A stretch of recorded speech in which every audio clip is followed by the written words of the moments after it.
Pulivendula MLA Jaganmohan Reddy ఈరోజు press meet పెట్టి as usual 1:20 సోది చెప్పాడు. ఆ 1:20 గంట సేపు దాదాపుగా చంద్రబాబు నాయుడు గారి పేరే చెప్పించాడు. ఆ తర్వాత ఇంకో 20 నిమిషాలు లోకేష్ గారి పేరు, పవన్ కళ్యాణ్ గారి పేరు చెప్పించుంటాడు. సో ఎప్పుడు ప్రెస్ మీట్ పెట్టినా గానీ ఏడ్చేది చంద్రబాబు నాయుడు గారి మీదే కాబట్టి, లుచ్చా వాగుడు వాగుతాడు కాబట్టి ఆయన వాగినటువంటి లుచ్చా భాషలోనే ఆయన సమాధానం మేము కూడా చంద్రబాబు నాయుడు గారి అభిమానులుగా చెప్పాలి కాబట్టి ఒకసారి ఏం వాగాడో విందాం. రావచ్చు రామకృష్ణ అనుకునే ఈ వయసులో కొన్ని సమాధానాలు అనుకుంటే పుణ్యమన్నా వస్తాయి. ఈ మాదిరిగా చేస్తే నరకానికి పోతాం. ఇప్పుడు నేను మార్పు తెచ్చుకుంటాను బాబు పడతాను. ఈ పెద్ద మనిషి హితూ బలుకుతా ఉన్నాడట. హితూ నువ్వు బలకాలి హితూ, జనాలు నాకు దౌర్భాగ్యం కాకపోతే ఇంట్లో వాళ్ళని చంపేసి, ఇంట్లో తల్లిని చెల్లిని బూతులు తిట్టించి, వారు ఒక రంగు చీర కట్టుకున్నా తట్టుకోలేనని నీ మనస్తత్వం, వాళ్ళ ఇంట్లోంచి గెట్టేసి కోర్టులకి ఇచ్చి, కోర్టులో నీకు అనుకూలంగా వాళ్ళ మీద ఏదో తీర్పు వస్తే నువ్వేదో స్వాతంత్రం తెచ్చినట్లుగా నీ చెత్త పేపర్లో జగన్ గెలిచాడని చెప్పి చెప్పించుకుని నిన్ను నమ్మినటువంటి ప్రజలు, నీ కోట్లేసినటువంటి ప్రజల్ని నీ ధనదాహానికి కల్తీ మద్యం అమ్మి వాళ్ళ ప్రాణాలు తీసి 30,000 మందికి పైగా ప్రాణాలు తీసి 1,00,000 మందికి పైగా హాస్పిటల్లో ఐసీయూలో మగ్గిస్తున్నటువంటి నువ్వు హితూ బలకటం, జనాలు వినటం దౌర్భాగ్యం కాకపోతే ఇకేం మాట్లాడుతున్నావు? చంద్రబాబు నాయుడు గారికి ఇవే ఆఖరి ఎలక్షన్సా? నీ అయ్యి కూడా అట్లాగే వాగి వాగి వాగి వాగి 2009 సెప్టెంబర్ 2వ తారీఖున హెలికాప్టర్ ఎక్కాడు. హెలికాప్టర్ ఎక్కేటప్పుడు పాపం తెలియదు ఆయనకు అదే ఆఖరి రోజు అని. 2009 ఎలక్షన్స్ ఆఖరి ఎలక్షన్స్ అని కూడా తెలియదు. ఎందుకంటే డిసైడ్ చేయాల్సింది నువ్వో నేనో ఇంకెవరో కాదు, పైన ఉన్నటువంటి భగవంతుడు డిసైడ్ చేయాలా ఇవేరా బాబు నీకు ఆఖరి రోజులు అని. ఆ తర్వాత చంద్రబాబు నాయుడు గారికి ఇవే ఆఖరి ఎలక్షన్స్, ఇవే అని వాగిన ప్రతి ఒక్కడు ఈరోజు భూస్థాపితం అయిపోయారు. నువ్వు మరి వాగావు. అందరూ బాగుండాలి, అందులో మేము ఉండాలని అనుకుంటాం కాబట్టి నీకేం కాకూడదని అనుకుంటా ఉన్నాం. ఇంకో మాట చెప్తా ఉన్నావు, రామకృష్ణ అనుకోవాలి. అందరూ కృష్ణారామ అంటారు కానీ నువ్వు రివర్స్ గాడివి కదా, కృష్ణారామ అనుకోవాలి. ఇంకో వీడియో చూపుదాం ఒకసారి. జగన్మోహన్ రెడ్డి ఒకసారి ఈ వీడియో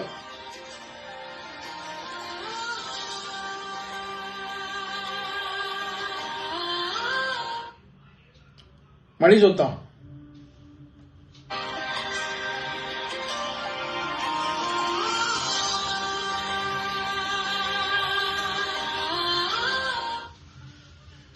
కొబ్బరికాయ కొట్టాలంటే పంతులు గారు రాయి ఎత్తి పట్టుకోవాలి. నువ్వు దాన్ని 11 సార్లు పెటా పెటా పెటా పెటా కొడితే గాని పగలదు. చంద్రబాబు నాయుడు గారు చక్కగా కొబ్బరికాయ పట్టుకుని నడుము వంచి ఫ్యాట్మను కొడితే బద్దలుగా పగిలిపోయింది. నువ్వు ఇక చంద్రబాబు నాయుడు గారి వయసు గురించి మాట్లాడేవాడివి, చంద్రబాబు నాయుడు గారి హితూ బలికేవాడివి, చంద్రబాబు నాయుడు గారిని రామకృష్ణ అంట కూర్చోమనేవాడివి. నువ్వు కొబ్బరికాయ కొట్టలేని దద్దమ్మను నువ్వు చెప్పాలి చంద్రబాబు నాయుడు గారి వయసు గురించి, చంద్రబాబు నాయుడు గారు రామకృష్ణ అనుకోవడం గురించి నువ్వు చెప్పాలి. ఇక ఇంకోటి ఏంటి, ఇంకో విషయం, 2018లో తిరుపతి కొండెక్కావు, 3 గంటల 50 నిమిషాలు ఎక్కావు. చంద్రబాబు నాయుడు గారు మరి 1:50 ఎక్కేశారు, నీకంటే 2 గంటల ముందు కొండ ఎక్కేశారు. ఇప్పుడైనా కానీ చంద్రబాబు నాయుడు గారు నడిచి తిరుపతి కొండ ఎక్కేస్తారు. నువ్వు ఆయన పోటీ పడండి. మేము ప్రతిపక్షంలో ఉన్నప్పుడు చంద్రబాబు నాయుడు గారు అనపర్తి వెళ్తే 8 కిలోమీటర్లు నడిపించావు కదా. నిన్ను కనీసం దిగి గేట్లో నుంచి నడిచెళ్ళరా బాబు అసెంబ్లీలో కంటే మధుసూదన్ రావు గుర్తుపెట్టుకో. నువ్వు చెప్పాలి చంద్రబాబు నాయుడు గారిని కృష్ణారామ అనుకోమని. ఆ తర్వాత మొన్న వరదలు వచ్చినప్పుడు చంద్రబాబు నాయుడు గారు మెషిన్ లాగా పనిచేశారు, రోబోలాగా పనిచేశారు, పరిగెత్తిచ్చారు అధికార యంత్రాంగాన్ని. విజయవాడలో వరదలు వచ్చిన రోజు రైల్ ట్రాక్ల మీద పడి పరిగెత్తారు. కానీ తమరు మాత్రం తమరి హయాంలో వరదలు వస్తే ఒక పెద్ద సెట్ వేశారు సార్. సెట్ వేసి దాని ముందు ఇలా నుంచొని ఇలా చేతులు పెట్టి ముసిముసిలో నువ్వు వెళ్ళిపోయావు చూసావా.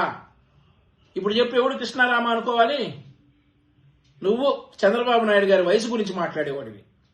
నువ్వు మాట్లాడాలి ఇక్కడ చంద్రబాబు నాయుడు గారి వయసు గురించి.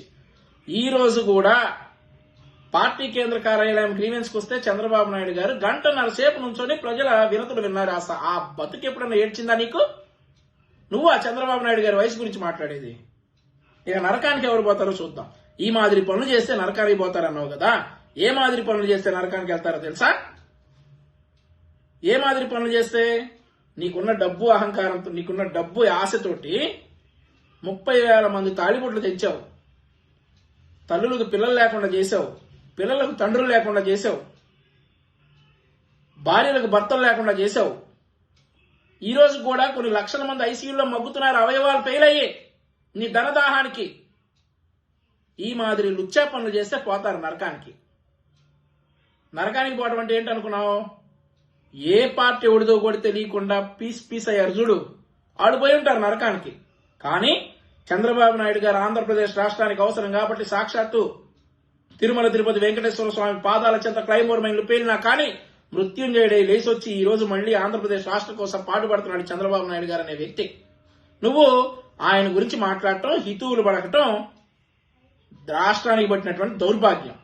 చూద్దాం 2029లో ఎవరు ఎన్నికల్లో పాల్గొంటారో, అసలు వైఎస్ఆర్ కాంగ్రెస్ పార్టీ అనేది ఎన్నికల్లో కంటెస్ట్ చేస్తా లేదా, నువ్వనేవాడివి బయట ఉంటావా లోపల ఉంటావా, ఎవడు ముఖ్యమంత్రి అవుతాడో కూడా చూద్దాం. వెయిట్ అండ్ సీ, టైం కాలం అన్నిటికీ సమాధానం